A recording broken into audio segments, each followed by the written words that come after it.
Now sit back and relax as you listen to the Texas State Sports Podcast. Find us online at texasstatesports.com. Hey guys, what's happening? My name is Tyler Mayforth, and if you didn't know, this is the Texas State Sports Podcast.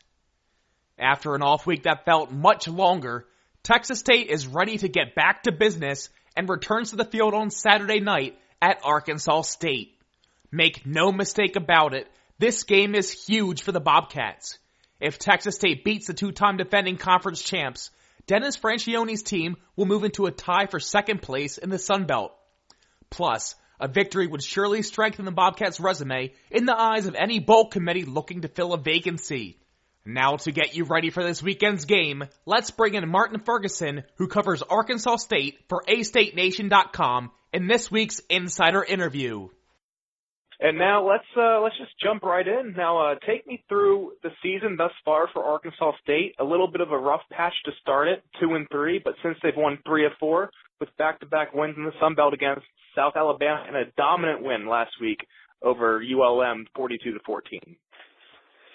Well, it's been an up and down season. It started out, with a win over an in-state 1AA team, or FCS team as they're called now, and then went to the Plains and played Auburn in a very, tight, close game through pretty much 3/4 of the game, and came back home but defeated Troy in a shootout. And so I think most fans thought that things were pretty much rolling along like they have the last couple of years. With the team, they've won 10 games each of the last 2 years and back-to-back Sun Belt titles. And then all of a sudden they go to Memphis and a long-standing rival, and the wheels kind of come off at Memphis and get beat by a team that most people thought we were a lot better than and probably should have beaten. And so they lose in Memphis and then come back and play a great game at Mizzou. But Mizzou pulls away late on that one to win. And so all of a sudden the team looks up and they're 2-3 and a little stirring in the stands. Come back, win homecoming over Idaho, come pull back to even, and then go to Lafayette on a Tuesday night to take on, one of the preseason favorites in the Sun Belt. And a game that the offense never got on track, and the defense was left on the field most of the game, and Arkansas State ends up losing that one 23-7.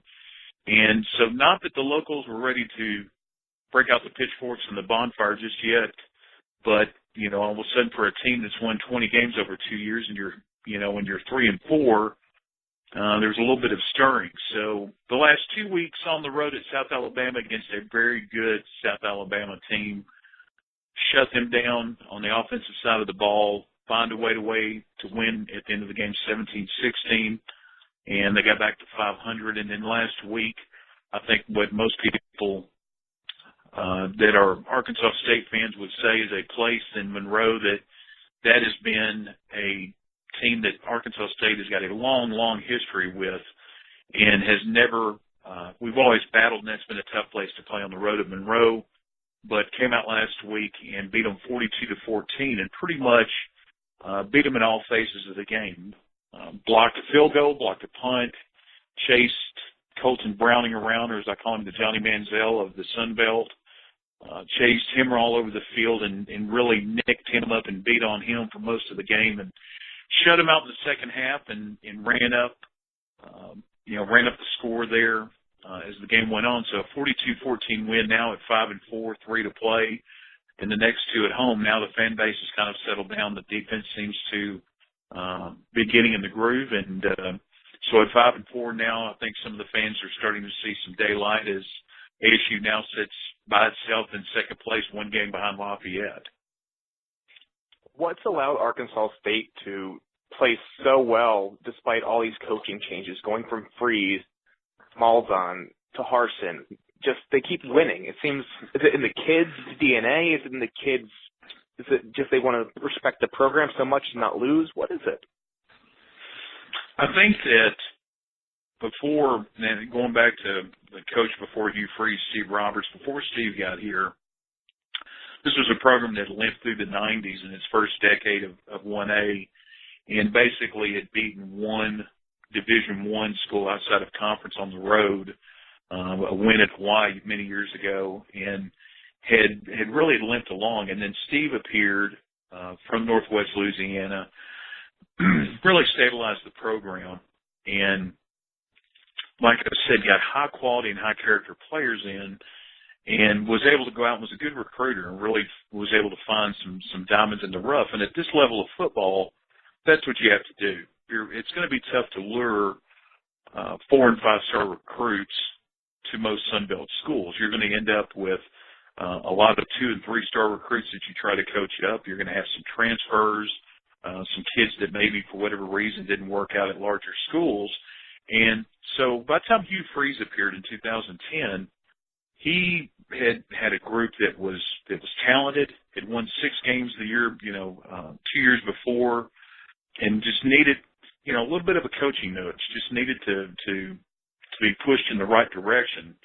And once they were, that got the ball rolling. But really it comes back down to talent, and ASU benefited over the last 2 years. Ryan Applin, that graduated last year, 2-time conference player of the year. And this was a kid that they put him in as a freshman just because the team was struggling and not going anywhere, and they saw he was the future. And all of a sudden, you've got a kid that, as a junior and senior, is the conference player of the year. And those kind of guys are few and far between. But good defense, good skill players, but really it seems where they have really been able to find players is really on the defensive line and linebackers. They've played very well up front in the front seven, sent several guys to the pros. DeMario Davis is playing for the New York Jets now. Got drafted 3rd round out of ASU a couple of years ago. Tonight, as we record this on a Monday night, Don Jones is playing for the Miami Dolphins tonight in Monday Night Football. So NFL quality defensive players, that's also helped them, has helped them through the carryover with 3 coaches. Talent cures a lot of things. And you mentioned transfers earlier, and one of the biggest transfers for the team this year was that of Adam Kennedy coming from Utah State, where he sat behind Chucky Heaton for a while, and Chucky Heaton's a great quarterback. I saw him play last year. And but all of a sudden, Adam Kennedy goes to Arkansas State, and he benefits from that senior graduate rule where he could play an extra year, and he earns a starting job. What did Adam Kennedy do so well in spring and fall that allowed him to kind of supersede everyone else and to be the quarterback, be the man for Arkansas State?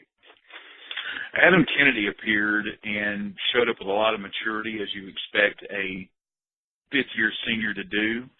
He's also a guy that came in and seemed to find a way to be accepted immediately. I think one of the biggest concerns in spring ball was, is this a guy that's going to come in and be able to step in and take over as the leader of this team when he has no chemistry and has not been here very, very long, and has earned a lot of respect and seems to be a real player's type player. He's a guy that everybody else on the team obviously likes to play for, and he is somebody that sees the field pretty interesting. He was brought in as somebody who was pretty much considered a pocket passer, a drop back guy, a tall, lanky kid, 6'4", 6'5", 220 that could throw the ball around the field. And what has happened is he's turned into not only not only a passing threat, but as a guy over the last several games, you look up now and this is a guy that's, running for 40 or 50 yards per game and is now a running threat. So they're throwing in a little read option with him, and teams have seemed to really have struggled with that.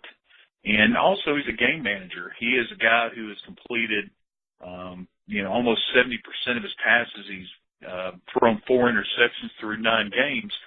So he is not a kid that is going to lose a game for you. And that coupled with, with a pretty good arm and the respect of his teammates, and voila, you've got a starting quarterback.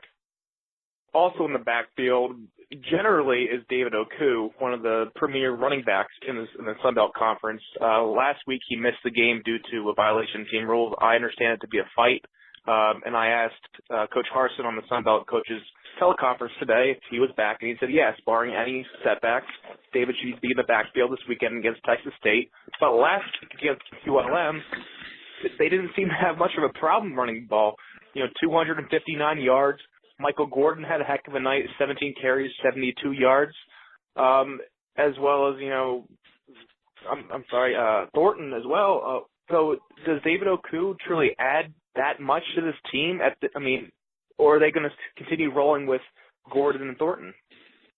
Well, David Oku is a real talent, and he's a kid that has got a very good shot at playing at the next level. He's got great field vision. He is a kid that runs with a lot of force and impact, and he's a kid that when this year's said and done, he's going to probably run for 600 or 700 yards. But in that backfield, the guy that started this last week, Michael Gordon, they call him Flash Gordon. This is a kid on the year that has averaged about 7 yards a carry, and he is a home run hitter. He's the kid that if he can catch a crease and gets into that next level of gets into the secondary, he's dangerous and can break away. And so he was a kid that was recruited. Speaking of Michael Gordon, he's a kid that was recruited by Gus Malzahn. And when he was brought in, he was a 3-star recruit. And when he was brought in at that time, people said, Gus Malzahn himself said, look, this is a guy that you should keep an eye on because he is very special. And so I think fans have kind of stood and waited to see what Michael was going to do when he had a chance to do it. He's a kid out of Mississippi and who, came in with some pretty high accolades as far as a recruit. And so, like I said, he was a favorite of Gus Malzahn's. He's a kid that everybody said, wait till he gets his chance. And when he gets his chance, he's going to be very special. So, he came into the game last week and was fantastic. And then there's another kid who's been resurrected under Brian Harsin as the third running back, Sir Gregory Thornton, one of the all-time great first names in football. I told somebody if I was having a child anytime, but Sir Gregory Thornton is a kid out of Memphis who over the last year or two, due to injuries and some other things, has kind of disappeared off of the depth charts and not had many carries. And all of a sudden under Brian Harsin, he's been resurrected, and this is a kid this year that's, has run, gets about 5.9 yards a carry and has run for 300 or 400 yards on the season. So, multiple levels, a lot of kids, and all of them get carries in every game. So, Harsin is, last year, David Oku pretty much got almost all the carries. And this year under Harsin, he's playing all three of these guys on a pretty equal basis. So, if one goes down, then there's two more ready to step in. And one thing Harsin also said on today's teleconference was that I'm going to say this kid's name wrong, Quayshawn Lee. He finally is healthy again, but I'm looking at his stats: 90 total tackles, 40 unassisted, 50 assisted, 4.5 tackles for a loss, and 2 forced fumbles. If he's finally healthy now, how good can this kid be if he's done that while hobbled? Well, Quayshawn Lee is guy's a junior. He's out of Alabama. He is somebody that you look at, and he's not 6 foot. He's probably 5'11" and a solid, 220, 230 pounds.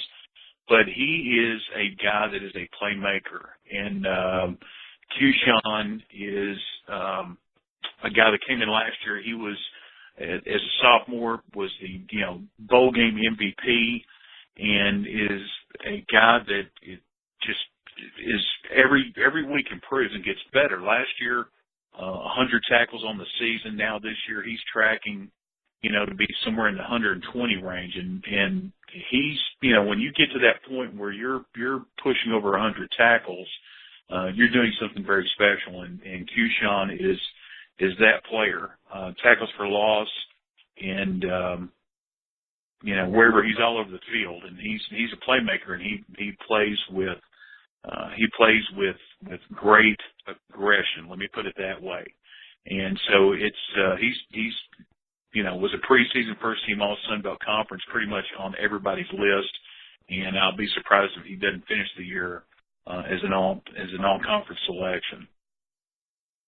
Now, one thing I noticed last Saturday, what Monroe was able to do to the Red Wolves, at least early in the game, was to hit them with those quick bubble screens and kind of mix in the run a little bit with Edwards. Now, Texas State loves to run the ball. That's no doubt. I believe they passed, 6 times? I mean, that's an exaggeration, but it passed a very few times against Georgia State. But then they opened it up a little bit last week 2 weeks ago against Idaho, But one thing I'll also notice about ULM was that they went to the well, as the announcer said, one too many times with that bubble screen. Now, Texas State likes to run that bubble screen. Is that something that, Arkansas State can get beat on? Or is it something that you should hit occasionally because they're going to snuff it out like they did against ULM? Well, that's something with the bubble screen is something that obviously these kids have seen a lot of in practice over the last couple of years, because that's something anybody that's watched Ole Miss or even Alabama or Auburn or any Gus Malzahn coach teams, that is part of their playbook. Now, I think what happened last week is you've got a case where you've got 2 good athletes playing corner for Arkansas State, and Artez Brown and Rocky Hayes, sophomore and a junior, respectively, and both of those guys are pretty aggressive players. And I think that last week it was more of a scheme situation, because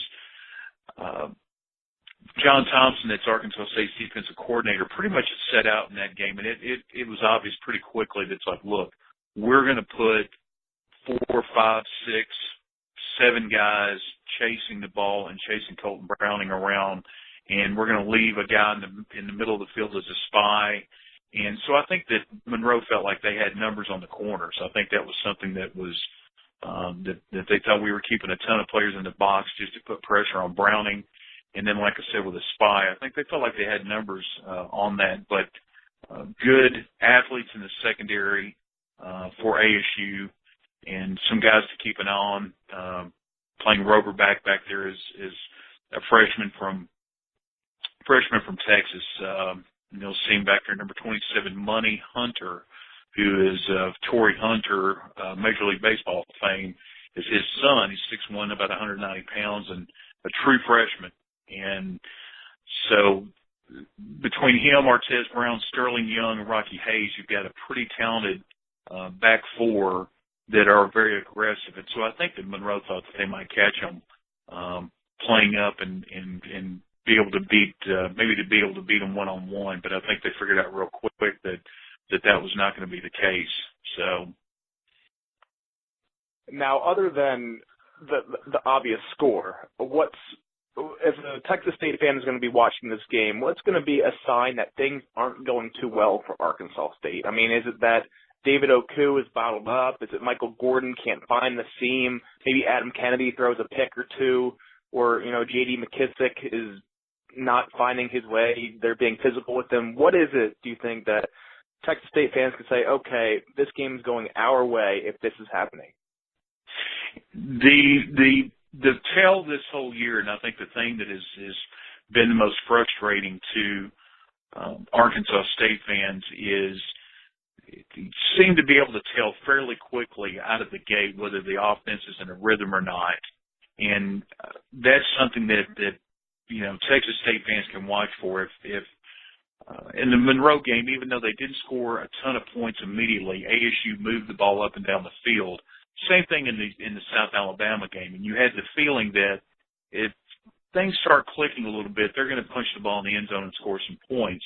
The games that they have struggled and lost, such as Lafayette, you could tell early they were out of rhythm, no sync. Team was struggling to find its way. So I think the Texas State fans and ASU fans will know pretty quickly whether Arkansas State's offense is going to click or not and score some points, and that's really going to be the key. Really going to be the key in this game. Now, for those people coming to Jonesboro, what are some good sights to see? Maybe what are some good restaurants they want to, shoot the breeze with some Arkansas State fans on, say, a Friday night, talk some football before the game, some good-natured ribbing. Where should they go to kind of get this done? Well, it is now pretty much you've got two options. If you stay close to on Stadium Boulevard, you stay close to the school. There's literally every franchise restaurant known to man up and down Stadium Boulevard. If there are 1,200 franchise restaurants and 1,190 of them are on Stadium Boulevard. So that's one option for people that want to play it safe and go to the big name chain. The other place that you should go in Jonesboro, if you want to see the local nightlife and you want to rub elbows with some nice people, is to go downtown, go to Main Street. And this is an old business district, an old typical downtown where in most towns it has died away. This place is completely revitalized, and you have a string of restaurants and bars down there to enjoy. So go to Main Street and just walk Main Street, and you will find plenty of places to go and eat and have a drink and hear music. And that's something that has really only happened in about the last decade in Jonesboro. So go to Main Street, go out and enjoy yourself, and like I said, feel free to wear your gear. I think that nobody that's come to Jonesboro has ever had overall has had a negative experience with the local fans there. So a pretty friendly place to hang out for opposing fans. Perfect. Well, I want to thank you so much for joining me on the Texas State Sports Podcast, and hopefully this weekend is a good game as these two teams will be battling for second place. That's great. Tyler, thank you again for having me on, and look forward to talking to you soon. Well, that's going to do it for this edition of the Texas State Sports Podcast. If you have any comments or questions, feel free to email me at tmayforth@sanmarcosrecord.com, find me on Twitter at SMDRTyler, or leave a comment on our Facebook fan page, which can be found by searching Texas State Sports. Be sure to follow my coverage all season long, but especially this week, as we try to find out just how similar the Texas State Bobcats and Roman from GTA 4 really are. If you got that reference, you surely have way too much time on your hands. As always, you can find my coverage online at sanmarcosrecord.com and on the blog at texasstatesports.com.